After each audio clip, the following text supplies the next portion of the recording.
Marami sa atin ang dumadaan sa panahong kapos sa pera, lalo na kung ang buwan ng kita ay nasa 20,000 pesos pababa. Normal lang yan, pero hindi ibig sabihin na wala na tayong magagawa. Imbis na puro pagtitipid lang ang pagtuunan ng pansin, oras na para lumikha ng mas maraming paraan upang mapalago ang ating pinansyal na sitwasyon. Kaya naman sa video natin ngayon, pag-uusapan natin ang 10 financial tips para hindi ka kinakapos sa pera. Ito ay mga simpleng hakbang na makakatulong sa iyo na unti-unting makaahon at makapagsimulang muli sa tamang direksyon. Pero bago tayo magsimula, shoutouts muna.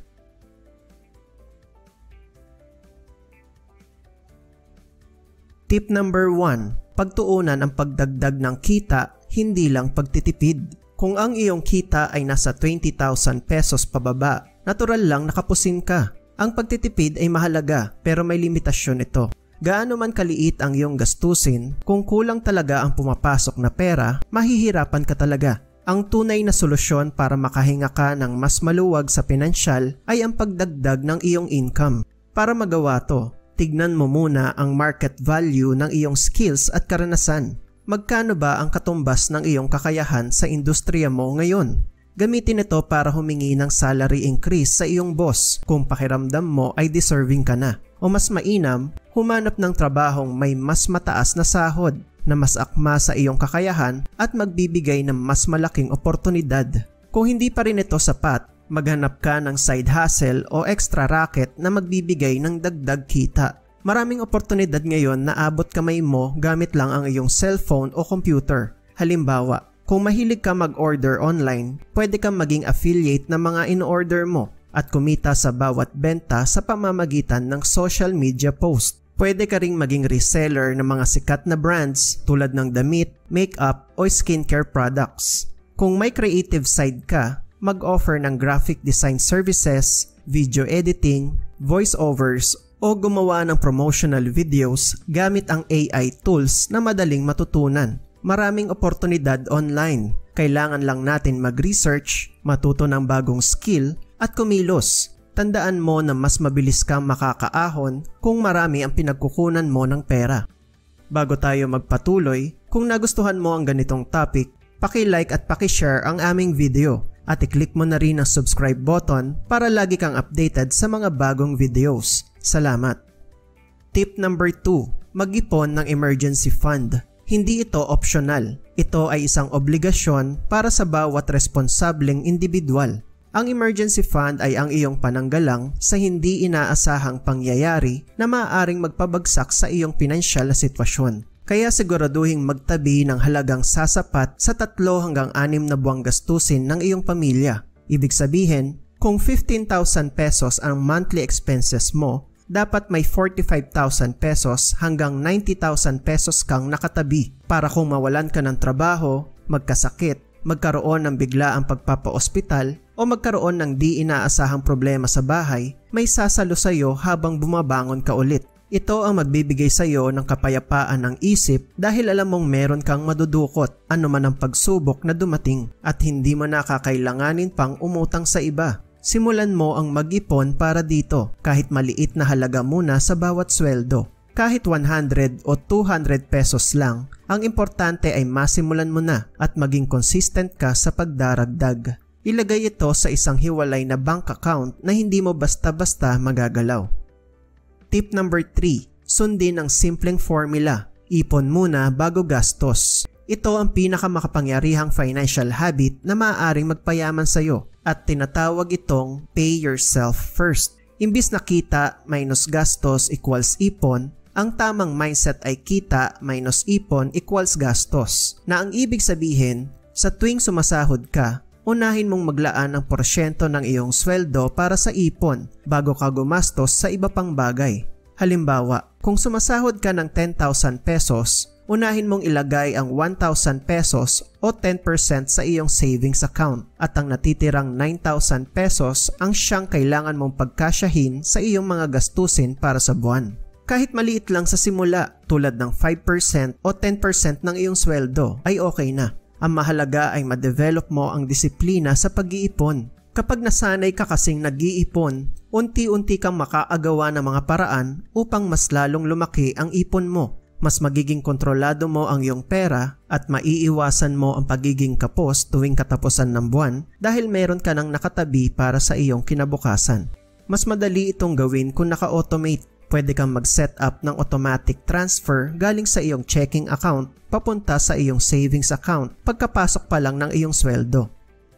Tip number 4. Kung hindi pa kaya, huwag ipilit ang gastos. Ang pagiging impulsive sa gastos ang isa sa pinaka-common na dahilan kaya marami ang kinakapos. Madalas, nakikita mo sa social media ang mga kaibigan o kakilala na bumili ng bagong gadget, damit o nakakain sa mamahaling restaurant. At dahil sa pressure o FOMO o fear of missing out, nakukumbinsi ka na kailangan mo rin ang mga ito. Ngunit ang totoo, ang ganitong klase ng paggastos ay isa sa mga pinakamalaking pagkakamali na ginagawa ng marami. Kung hindi pa talaga kaya ng iyong budget, huwag ipilit. Ang pagbili ng mga bagay na hindi naman kailangan, lalo na kung ang pambili ay galing pa sa utang, ay magdadala lang sa iyo sa mas malalim na pagkakautang na mahirap makaahon. Para maiwasan ang tukso ng impulsive spending, gamitin ang 14-day rule, na ang ibig sabihin, kung may gusto kang bilhin na malaki ang halaga, maghintay ka muna ng 14 days bago ka magdesisyon. Sa panahong ito, pag-isipan mong mabuti, talaga bang kailangan ko to?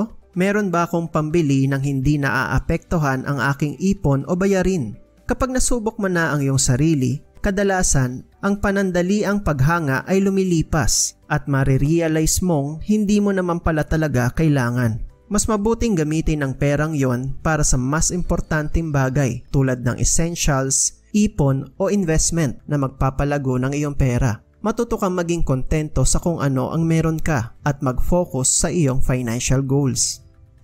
Tip number 5. Hindi lahat ng sale ay dapat mong paglaanan. Nakakatuwang makakita ng mga produkto na naka-sale, lalo na sa mga online platforms tuwing 11/11, 12/12 o payday sale. Ang pakiramdam na nakakatipid ka ay sobrang nakakaakit, kaya madalas tayong madala sa idea na sulit ang bawat diskwento. Ngunit huwag mong kalimutan, kung hindi mo naman talaga kailangan ang isang item, kahit 50% off pa yan, sayang pa rin ang pera mo. Isipin mo, kung ang isang bagay ay mula sa 1,000 pesos at naging 500 pesos dahil sa sale at binili mo to kahit hindi mo naman talaga kailangan, ang totoo ay hindi ka nakatipid, kundi gumastos ka pa rin ng 500 pesos. Yung pera na sana ay naipon mo para sa mga layunin mo o nagamit sa mas importanteng bagay ay mapupunta lang sa bagay na hindi mo rin naman gagamitin ng husto o mas malala, matatambak lang sa aparador. Kaya huwag hayaan ang emotional spending ang magkontrol sa diskarte mo sa pamimili.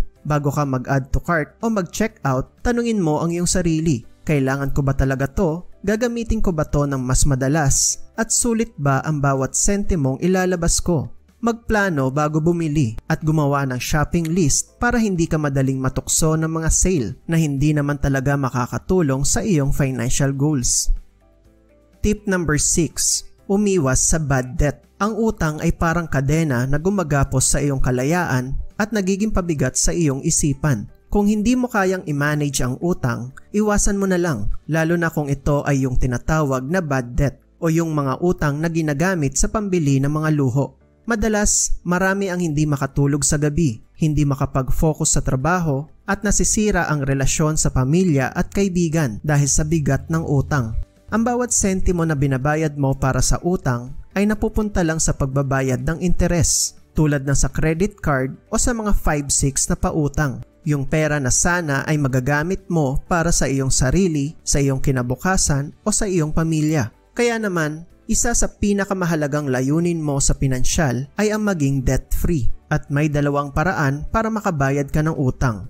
Una, snowball method, na kung saan uunahin mong bayaran ang pinakamaliit mong utang para magkaroon ka ng momentum at magkaroon ka ng tiwala sa iyong sarili na kaya mo naman pala. Pangalawa, avalanche method, na kung saan uunahin mong bayaran ang utang na may pinakamataas na interest rate. Maganda ito kung gusto mong makatipid sa malaking interes. Iwasan mo din ang pagkakaroon ng bagong utang para sa mga luho o di kinakailangang bagay. makikita mo mas gagaan ang iyong pakiramdam at mas magiging malinaw ang iyong pag-iisip kapag wala kang inaalalang utang. Ito ang magbibigay sa iyo ng tunay na kapayapaan sa pera at sa buhay. Tip number 7. Gumawa ng simpleng budget plan. Hindi mo kailangan ng komplikadong accounting system o degree sa finance para mag-budget. Magsimula ka sa simple. Alamin mo kung magkano ang pumapasok sa iyong income at kung saan napupunta ang bawat sentimo na lumalabas. Para magawa to, gumamit ka ng simpleng notebook at ballpen, spreadsheet sa computer o kahit mga libreng budgeting apps tulad ng Spendy, Wallet o Money Lover sa iyong cellphone. Kapag inilalagay mo ang iyong kita at gastos, hatiin mo to sa 4 na bahagi: ang pangangailangan, kagustuhan, savings at utang.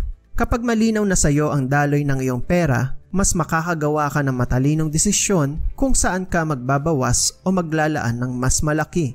Halimbawa, kung nakita mong malaki ang napupunta sa pagkain sa labas, pwede kang mag-adjust at magluto sa bahay para makatipid. Ang budget plan ang iyong mapa patungo sa financial freedom dahil nagbibigay ito sa iyo ng totoong kontrol at direksyon sa iyong pera. Tip number 8. Mamuhay ng mas mababa sa kinikita. Ang tunay na yaman ay hindi nasusukat sa kung gaano karami ang iyong nagagastos o kung gaano ka kasosyal tignan sa mata ng iba. Ang mga tunay na mayayaman ay madalas na mas simple mamuhay kesa sa inaakala mo. Hindi sila nagpapadala sa social status o sa pagpapa-impress. Sa halip, namumuhay sila ng mas mababa sa kinikita nila. Ibig sabihin, kung kumikita ka ng 30,000 pesos sa isang buwan, sikaping gastusin lang ang 20,000 o 25,000 pesos at ilaan ang natitira para sa ipon at investment. Ayos lang kahit hindi laging bago ang gamit mo, hindi ka nakasakay sa mamahaling sasakyan o hindi ka laging kumakain sa sosyal na restaurant. Ang mahalaga ay hindi ka baon sa gastos at meron kang naiipon para sa kinabukasan. Ang tunay na sekreto ng mga taong yumayaman ay namumuhay sila sa kung ano lang ang kanilang kakayahang kumita. Ito ang nagbibigay sa kanila ng financial security at peace of mind. Tip number 9. Ang insurance ay proteksyon, hindi gastos. Marami ang nagkakamali ng isip na ang pagkuha ng insurance ay dagdag gastos, isang bagay na pwede mong ipagpaliban o hindi na lang kuhanin. Ngunit ang insurance, lalo na ang health at life insurance, ay isang napakahalagang proteksyon para sa iyo at sa iyong pamilya. Isipin mo, mas magastos ang magkasakit o mamatay ng walang kahandaan. Sa Pilipinas, ang medical expenses ay napakataas at kung walang insurance, posibleng maubos ang iyong savings, mabaon ka sa utang o maging pabigat pa sa pamilya mo sa oras ng krisis. Halimbawa, ang isang major operation ay madalas umabot ng daang-daang libo. Sa halip na ang pinaghirapan mong ipon ang maubos, ang insurance ang siyang sasalo nito. Isipin mo to bilang isang payong sa tag-ulan. Hindi mo kailangan araw-araw, pero kapag dumating ang bagyo, ikaw at ang iyong pamilya ay protektado at hindi nyo kailangan dumaan sa matinding financial crisis. Tip number 10. Hindi lahat ay tungkol sa pera, pero huwag baliwalain ang halaga nito. Totoo na hindi pera ang pinakamahalaga sa buhay. Hindi nito mabibili ang kaligayahan, pag-ibig o kalusugan. Merong mga bagay na mas mahalaga kaysa sa material na yaman. Ngunit sa mundong ating ginagalawan, ang pera ay isang napakahalagang kasangkapan na magbibigay sa iyo ng seguridad, oportunidad at kapayapaan ng isip, lalo na para sa ating mga Pinoy na laging inuuna ang pamilya. Gamitin mo ang pera bilang tool para sa mas maayos at malayang buhay. Hindi lang para sa sarili mo, kundi para matustusan ang pag-aaral ng mga anak, makapagpatayo ng sariling bahay o makatulong sa nangangailangan. Kapag may pera ka, mas marami kang pagpipilian at mas nabibigyan ka ng kapangyarihang kontrolin ang iyong buhay, imbis na ikaw ang kontrolin ng kakulangan nito. Kaya huwag baliwalain ang halaga nito. Isama sa iyong priority ang pag-aaral tungkol dito. Mag-ipon, mag-invest at matutong magpalago ng yaman para magamit mo to sa mas makabuluhang paraan. Huwag nating isantabi ang pagpapaunlad ng ating pinansyal na sitwasyon. Tandaan mo, money isn't everything, pero mahalaga to para mapabuti ang kalidad ng buhay ng iyong pamilya. At yan ang 10 financial tips para hindi ka kinakapos sa pera. Sa lahat ng ating tinalakay ngayon, ano ang mga na-realize mo at natutunan sa ating video? I-comment mo sa baba ang iyong sagot at i-share mo na rin kung saang lugar ka nanonood. Malay mo, ikaw na ang susunod na mababanggit sa ating shoutout. Sana ay may natutunan ka sa video natin ngayong araw. Huwag kalimutang mag-subscribe para lagi kang updated sa mga bago nating videos.